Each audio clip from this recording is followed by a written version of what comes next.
If you're looking for an everyday yoga workout, particularly focused on your lower body to relieve joint pain in your knees, your back, and your ankles, this is going to be a great routine for you. It's 15 minutes, no experience, no flexibility required. Just do your best and follow along. If you like this workout, be sure to like, comment, subscribe. We put out new workouts every week. We're going to start off here in a warrior one. So right leg is forward, left foot is back. Point that back foot out 45 degrees. And start with your hips squared toward the front. So pull this right hip back, left hip forward, getting your shoulders, your hips to face forward the best you can. Keep this back leg straight and strong. Keep that knee locked out. And then sink into your front leg. Knee is going to go above the ankle and your front foot. You can crawl that foot forward until you feel the desired stretch through your groin. Make sure that you're not arching through your lower back. Keep your abs nice and tight. Keep your glutes working. Keep your thighs engaged. And then lift your arms overhead, biceps framing your ears. You should feel stretching through your shoulders. Your upper back should be working. Really work on squeezing your arms back as far as you can, working into that shoulder mobility. Keep your chin relaxed toward your throat. And then start to breathe in and out of your nose. As you exhale, work deeper into the pose. Make sure you're keeping that back leg nice and long, pushing your knee back, squeezing your quadriceps. That's going to help with opening up through your hip flexors more. That's going to help your knees and your back. And also make sure you're leading with your hips here. Don't lean forward with your upper body. Your shoulders should follow the hips. Be active through both legs. So I'm pushing down through my front foot, through the toes, the ball under the foot, and through the heel. As you do that, you should feel your right glute, your right thigh light up. Also helpful here to think lifting your ribs up and away from your hips. Create some space through your ribs. That's going to help with your breathing. And also squeezing those arms back as far as you can to help with opening up your shoulders, strengthening your shoulders, your upper back, and also working on your posture. Again, holding these poses for a longer time, really giving your body some time to work into it. And as it gets more difficult, that's when we focus on the breathing. One more breath here.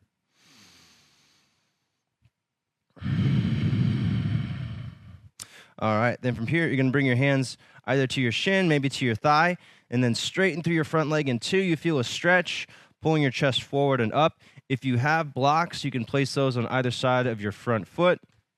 These are our extra tall yoga blocks. You probably haven't seen something like this before because they don't exist. We're the only ones who make them. Check out the link in the description below if you want to get some of these. And as you're here, still keeping that back leg straight, pushing down through your front foot until you feel stretching through the back of your right thigh. Just a nice controlled hamstring stretch here. If you need to go down lower, turn the blocks down to a lower setting. But keep length through the front of your body. So don't just let your body collapse here. That's not great for your back. I want you to think keeping long through the front of your body, from your waist all the way through your rib cage. And here also breathing in and out of the nose. And especially as it gets uncomfortable, that's when we double down and focus on the breathing. Keep the chest pulling forward. Remember, I don't want you to be passive here. I want you to stay in control of your body, keeping your core engaged, keeping that length in the front of the body to protect your spine. And as you exhale, maybe straightening the leg a little bit more.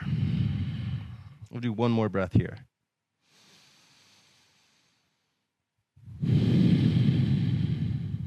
All right, go ahead and come out of that. We're going to switch sides. So now left leg is forward, right leg is back.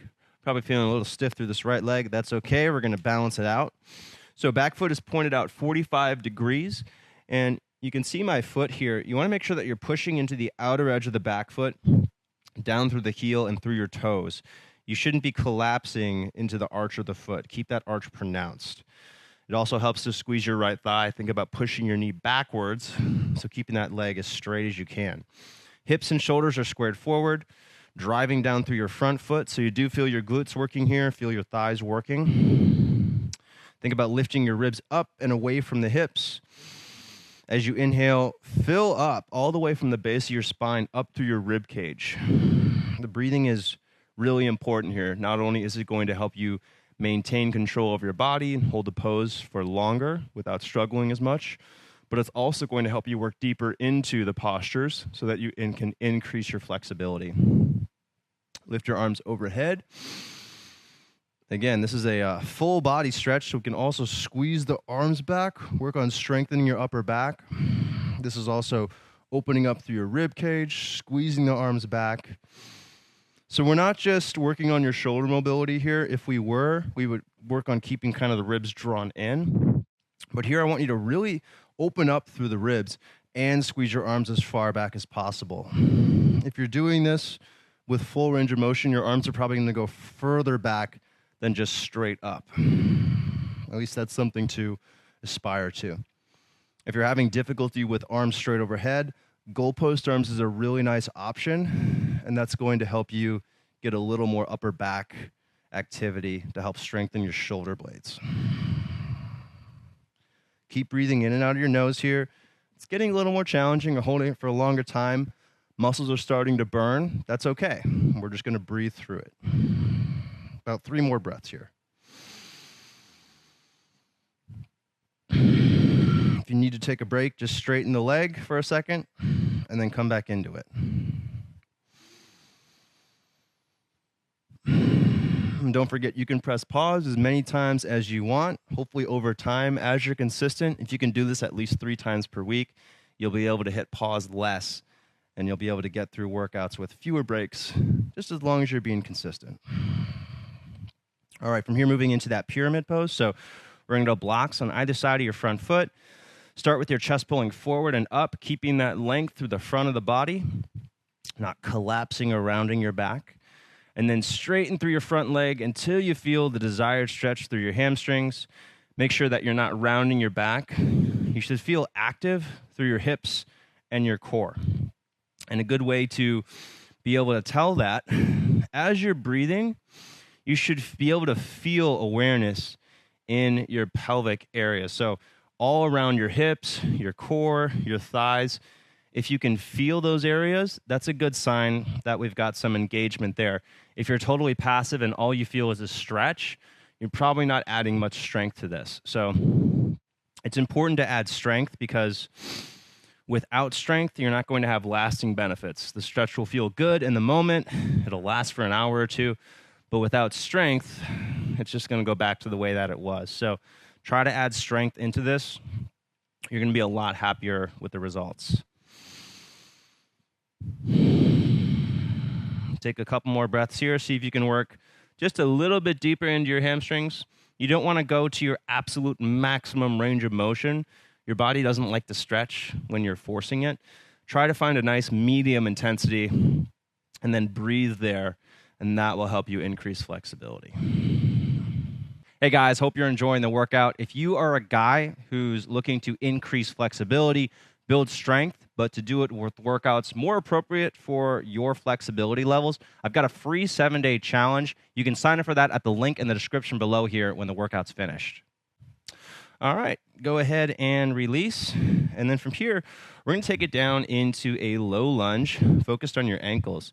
So right leg is forward, big step back with your left foot. Allow that knee to come down to the ground. If you do have pain in your knees, it's a good idea. We have this knee cushion, which is really nice. You can put that under you. You can also use a towel, a t-shirt, whatever's going to provide some cushion there. And then really allow your knee to press forward while keeping the heel down. You've probably heard people say, you have to keep your knees behind your toes. It's well-intentioned advice, but it's totally inaccurate. You do want to actually be able to have your knee past your toes. You want that ankle mobility. Otherwise, your knees are going to have a lot of strain on them. It's less strain on your lower back, or it's less strain on your knees, but it's more strain on your lower back when you don't bend your knees like this. So allow your knees to go forward.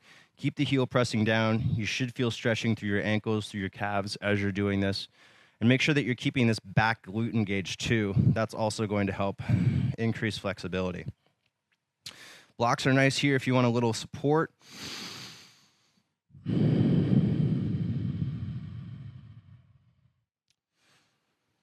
And I just took a really nice big exhale, and you might have seen this, but as you use that exhale, it allows you to work deeper into the stretch. I'm still staying strong through my front leg. I'm still pressing down through that foot. I'm still keeping the heel pressing down, still keeping my glutes engaged, using my thighs. But I'm also simultaneously using my exhale to relax my body deeper into the pose. And that's what we want to practice. And if you can do this 3 times per week, then you're going to notice the benefits. You'll feel more flexible. You'll feel just better in your daily movements. And you'll also feel more calm mentally, which is pretty cool. All right, let's go ahead and switch sides. So now left leg is forward, right leg is back. Again, we want to keep that left heel down. Keep your right glute engaged. Don't just passively allow yourself to come forward. We do want to build some strength here, so squeeze that back glute. That's going to help you with actively opening through your right hip. Passive stretching is okay for some tightness, some pain relief, but it's not going to have functional strength benefits. So try to combine the two. Find that slow, controlled breathing. And as you exhale, allow that knee to go further forward. Bring your left glute closer to your left heel. I'm sure feel stretching here through the back of your left ankle, and then also through your right hip flexors.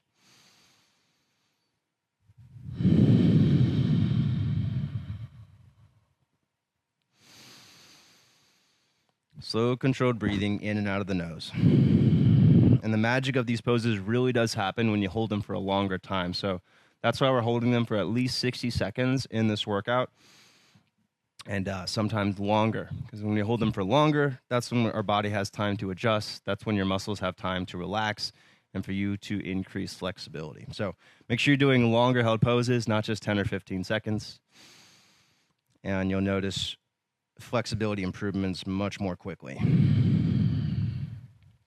All right, go ahead and set that aside. From here, we're going to go into a Cobra. So I want you to come down onto your chest with your hands under your chest. Extend your legs back as far as they'll go. So really reach your legs back, point the toes, and then push the tops of your feet into the ground. Zipper your legs up from your big toes all the way through your inner thighs. And then use your hands to pull your body forward, not pushing up, but pulling forward and up. Hug your elbows down, tight to your sides, and in to your sides. You'll feel your upper back muscles working as you do that. Keep the tops of your feet pressing into the ground. Lengthen the top of your head away from your shoulders. Pull the chin in toward your throat. Arch your back. And we're going to hold here for 30 seconds. So really working on the strength of your spine, but supporting that with your thighs. So as you push the tops of your feet into the ground, you should feel your thighs working. Knees are lifted off the ground because you're squeezing your thighs. Elbows are squeezing down toward your hips and in tight to your sides, and using your hands to pull forward, chin pulling in toward the throat for that extra arch. This is a really good one for your back. Breathe through the discomfort. Discomfort, not pain. Pushing ourselves, but not pushing into pain. And then slowly release. From here, we're going to go into down dog. So if you are newer to down dog, it's a great idea to use blocks. These are going to provide a bit of a lift so you don't have to be as flexible. So hands about plank width distant, toes tucked, press your butt up and back, push into your blocks, look back between the legs, and focus on stretching your hamstrings by squeezing your thighs. You want to push your chest down, really open up the shoulders, just like we did in Warrior 1 at the beginning, emphasizing and squeezing your arms back. Same thing here. We really want to open through your shoulders. We've done a lot of really good prep work to get here, a lot of ankle mobility work. We opened up your hamstrings with pyramid, worked on your shoulders, In Warrior 1, a lot of core strength. So we're kind of just putting this all together in Down Dog right now. And you might find that you don't want to use the block. You don't need to. It's there just if you are not quite as flexible as a yoga master yet. Not saying that I'm a yoga master, but I would say that I am above average in terms of flexibility. Point of this is to do the pose as it applies to your body. So you don't want to just look at somebody and mirror them. It's a good way to get injured. Also, you're going to not make as much progress as quickly as you would like to. So using the props is going to help you do the pose as it applies to your flexibility instead of just mirroring somebody else. So the heels are coming toward the ground. I don't like to press them toward the ground. I find it better to focus on the leg engagement, and the heels just kind of, they go to the ground if they do, but if they don't, that's okay. The goal here is to feel that stretching through the calves. And it also helps if you can push your chest further to the ground, your heels will get closer to the ground. Take 2 more breaths here.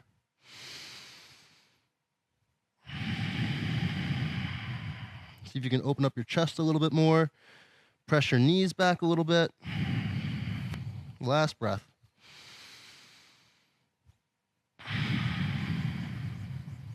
And then release your knees down. All right, guys, I hope you enjoyed this workout. Be sure to subscribe if you haven't already. We put out new workouts every Tuesday. This is a great way to help you be consistent, to increase your flexibility, to build more strength, to improve your balance, and also to complement your other workouts if you're combining this with other workouts like weightlifting or running. Leave a comment if you have some feedback, a question, or a recommended topic. Like the video if you found it helpful, and I'll look forward to seeing you guys on the next workout. If you want to check out the last workout that we did from the series, go ahead and click right over here. Check out that 15-minute workout right now.